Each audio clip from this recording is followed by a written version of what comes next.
to introduce ourselves. So we'll get started now. Speaking to this? Okay. Hi everyone, my name's Piers Kelly. That's all right, that'll be fine. Hi. At the University of New England. That's all you need to know about me. This talk will be in 3 parts. In the first part, I'm going to describe what a message stick is and how message stick communication works.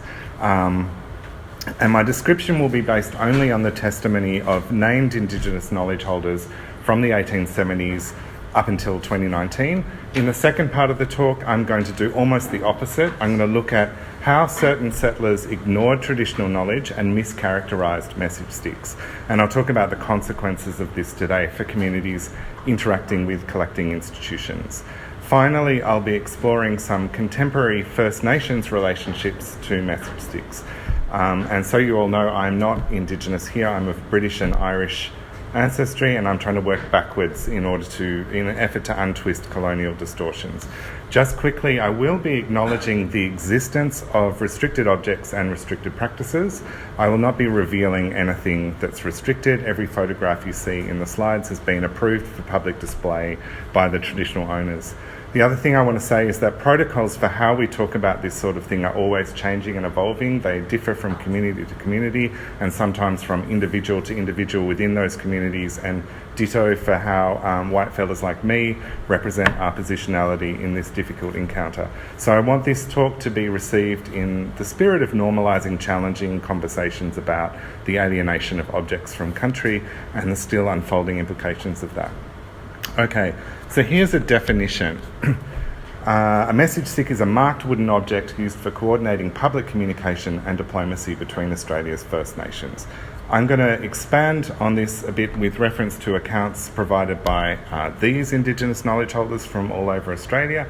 A few of these individuals are alive. I've met them. I've done collaborative documentation with them. Most, however, have passed away long ago, and their names survive within records they left behind or in the memories of descendants. So they might have interacted with a colonial surveyor, explorer, missionary, anthropologist, that sort of thing, or they may have done their own documentation with their own resources, like David Anayapon and Jimmy Barker. But most importantly, we know who they are, we know their traditional country, and we can respect and rely on their cultural authority. And all of these names are okay to see and to say. So based on accounts of these knowledge holders, we can say that standard communication has 3 central participants, a sender, a messenger, and a recipient, but the interaction is intended to be seen by multiple parties of all social categories. The message is memorised and reproduced orally. That's where the bulk of the explicit communication lies, in that oral channel. The message stick is intended to reinforce and verify that primary oral channel. Markings on the object may notate semantic information, so things or ideas, topographical information, so landscapes and paths, or they may be decorative, which does not imply that they are meaningless.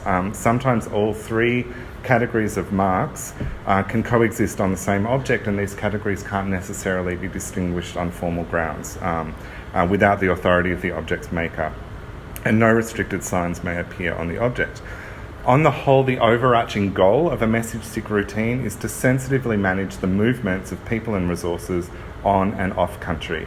As such, the communication tends to be illocutionary, meaning it's intended to generate social action, like a request, a summons, or a declaration. It is less about sharing novel information. So when we see marks on message sticks that denote something concrete, like people, weapons, places, and so on, it's important to remember that the communicative intention can't be reconstructed from those signs. So a classical communicative routine will look like this. You have a sender, a messenger, and a recipient, and witnesses on both sides of that exchange.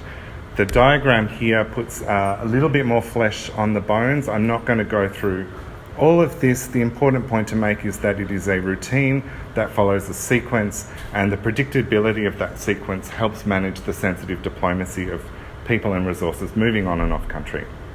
And this is all a kind of a synthesis and idealisation, but remarkably this routine is very consistent over the whole continent. So just to give you a rough idea, here are all the places where message stick communication has been recorded. Don't take this map super seriously.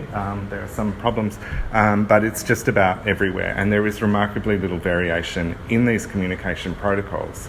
And when you think about it, this makes a lot of sense. A green light means go and a red light means stop. If you drive a car all the way from Calais to Beijing, that protocol is going to be the same. It's a long distance kind of management.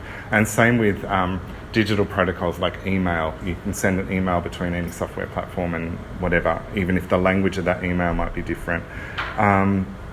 Where you get variation in the message stick routine, it tends to be more within the identities of the participants and in the styles of message sticks and their motifs. So, for example, in some parts of Australia, only men can occupy the 3 central positions of sender, messenger, recipient. But in other parts, women can be in any of these roles, including in Western Australia, where Yamatji women are known to send and receive message sticks.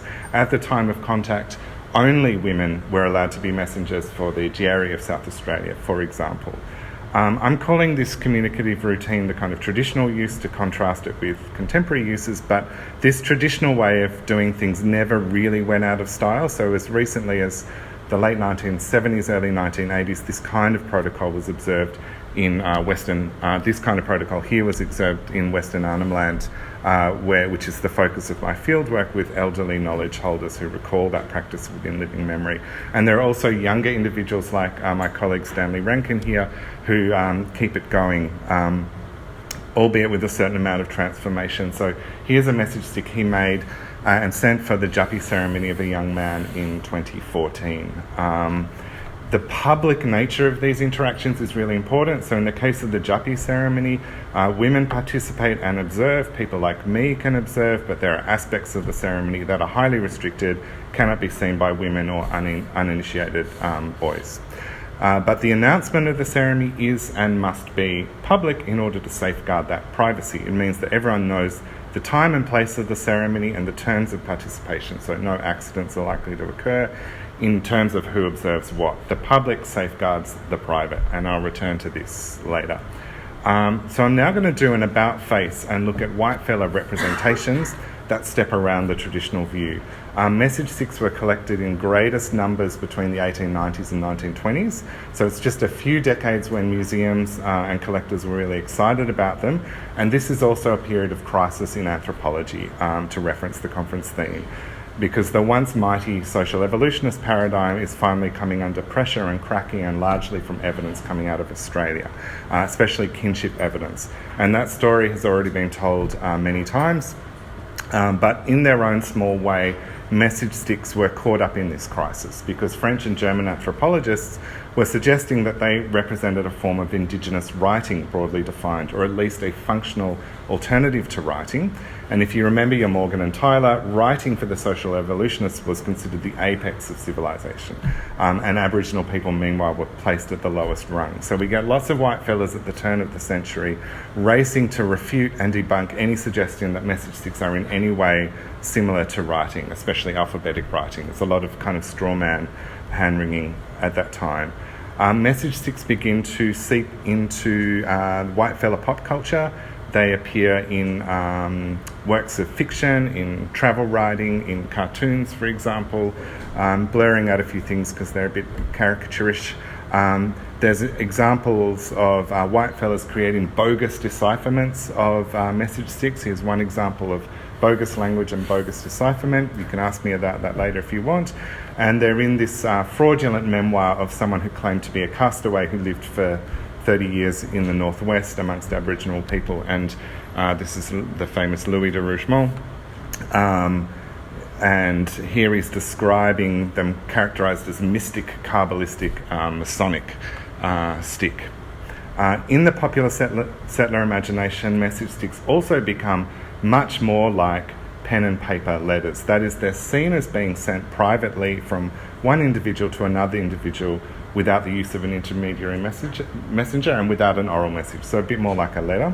And yet traditional message sticks are in fact becoming more like this in the 20th century. We begin to get examples of relatively private messages, so witnesses are no longer expected. We get message sticks sent through the regular postal service, and we get more cases where there's no intermediary, so the sender is also the person bringing the message stick.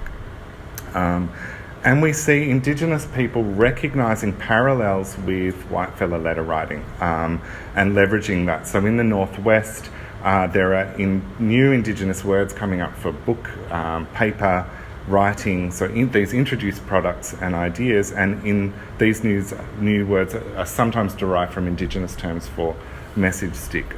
So those are some of those words. And in the same region, there's the introduction of alphabetic letters or pseudo-alphabetic letters on message sticks. So both Indigenous and non-Indigenous people are recognising these parallels and representing them in different ways, which I find really interesting. Here's, this is one part of a repatriation request. You can't really see it, but the letter TEA is on there for tea, but this is not a message about tea. It's about fishing rights. Okay, here's where it gets tangled. There are surviving terms for message stick in about 100 Indigenous languages, and in none of these languages does the term message stick also get defined as something that is sacred or restricted or sensitive. So when you investigate the semantics of these terms, you'll get something approximating this definition here and not a Masonic, mystic, Kabbalistic stick. That's not the case in English itself, where a tendency emerged in Western Australia for using message stick to refer to both a true message stick and also to a ceremonial board of Central Australian origin. That is to say, a restricted object, often of similar appearance to a message stick, and it gets called a jurunga in some Anangu languages. Again, I'm not revealing anything restricted by saying that ceremonial boards are wooden, mostly symmetrical and marked with signs just like a message stick. Unlike message sticks, they are privately owned by initiated men. They are not sent between individuals. They do not embody illocutionary messages such as requests. Message sticks, meanwhile, not only can be displayed and circulated, they actually must be in order to fulfill their function. So this is a kind of slide showing the differences between them, and you can see they're almost diametrically opposite. The only way they overlap is in some aspects of their material appearance. So you can see the scope, for getting things wrong in a collecting institution if you apply the Western Australian Convention of using the term message stick for both cases of artefact. In one case it should be displayed and accessed, in others it must not, except under controlled circumstances. So this is a problem that dogs the Kerry Stokes collection here in Perth. I'm informed it's also a problem for the Western Australian Museum too. Most other collecting institutions in Australia and around the world don't have this issue. They have ceremonial boards in their care, as well as message sticks, and they are properly labelled and usually in separate storage areas and under separate repatriation regimes. So why is this a problem only in Western Australia? Here's my theory, and I can't prove it, so just run with me. Message sticks have not been traditionally used in Central Australia, so those black dots in the middle, ignore them. They're message sticks began to be made for the art market from the 1950s, and they just happened to be included on my map for that reason on cattle stations like Angus Downs.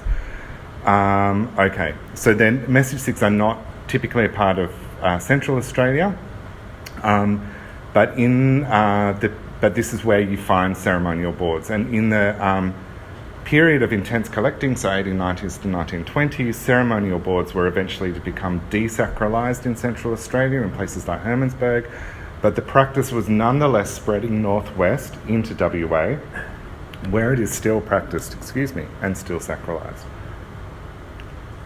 So here's I don't know if this is really the route, this is just my kind of projection, and it's instructive at this point to take stock of the fact that the trade in artefacts is not an exclusively whitefella practice. First Nations people have always been acquiring objects from one another, curating them per what Stephen was talking about this morning, and trading them over long distances, and very much on this kind of route. So we know all about pearl shell and Kimberley points and so on, but this trade is also in intellectual property, things like songs and ceremonies and dances. So we have a situation where Anangu people of Central Australia who have ceremonial boards and not message sticks are trading ceremonial boards into Western Desert, into the hands of people who have message sticks but not ceremonial boards. So Western Desert and Kimberley people are encountering ceremonial boards at approximately the same time as whitefella collectors are encountering them, and both types of similar looking objects are entering into WA collecting institutions. So I think we have to imagine that Western Desert and Kimberley people are negotiating their meetings at the same time as whitefellas. Settlers aren't clear on the difference, so they use the English term message stick for both types of artefact, and meanwhile Indigenous people of Western Australia are not. They're choosing to lexify these two categories differently and to interpret the objects differently. So one smoking gun for this confusion can be found in the accounts of the explorer David Carnegie, a very violent explorer. So in 1897, he's at Mount Webb. He finds what he describes as a cache of message sticks at a camp. He's read his Howard, he knows what a message stick is, and so this is what he recognised. And he says this about them, and he also sketches them. But when you look at his sketches, they are not message sticks, they are ceremonial boards. So I won't show you those sketches, but it's a kind of early in situ misidentification of ceremonial boards as message sticks at the very time that they're moving into the western part of the Western Desert. Daisy Bates, meanwhile, when she's part of the Cambridge expedition, and afterwards she collects both message sticks and ceremonial boards in Western Australia, including Peak Hill and Meekatharra. So, in a 1912 article, she describes them both as distinct artefacts, and she's using the distinct Indigenous terms to differentiate them. So, Bumbaroo is a Western Desert term she uses for message stick, and the Mirudu for a ceremonial board. When she visits inmates at the lock hospitals on Burney and Dorey Islands and Wajama, she acts as a messenger between incarcerated senders and their recipients who remain on country. So, she's really participating in this practice. In her notes, however, she's certainly trying to understand both types of artefacts in the same frame by asking her consultants about the meanings of marks on both of them.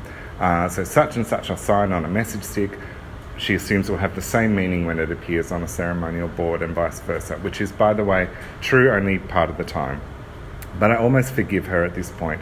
But at a certain point, she deliberately conflates the two and invents her own conception of a message stick for motives that I can't necessarily divine, but it looks very much like she's playing on superficial similarities in order to mystify the objects to increase her prestige in the eyes of both settlers and First Nations people. And so here's what she's saying by 1936. I assure you that this is not true. It's what Robin Barrington refers to as her ethnographic fiction. So treat this as fiction, but she's basing it partly on her interactions with Aboriginal people, and she's casting herself as the central actor, being given this magic through the message stick and so on, and it's all mixed up with pointing bones and all sorts of things. So she's aware of who her audience is as well, I think. So overall, that's how I think we end up with this tricky situation in WA. Objects enter collections as message sticks, but they're not necessarily message sticks. So I want to conclude by making a very obvious point that there are consequences for collection management and truth-telling when ceremonial boards are represented as equivalent to message sticks. There is, of course, a cultural safety risk if a person of the wrong social category accidentally sees a ceremonial board due to a labelling error, but there's a different kind of danger when cultural restriction is overgeneralised. I have direct experience of at least one collecting institution, not in Perth, putting... Is that a...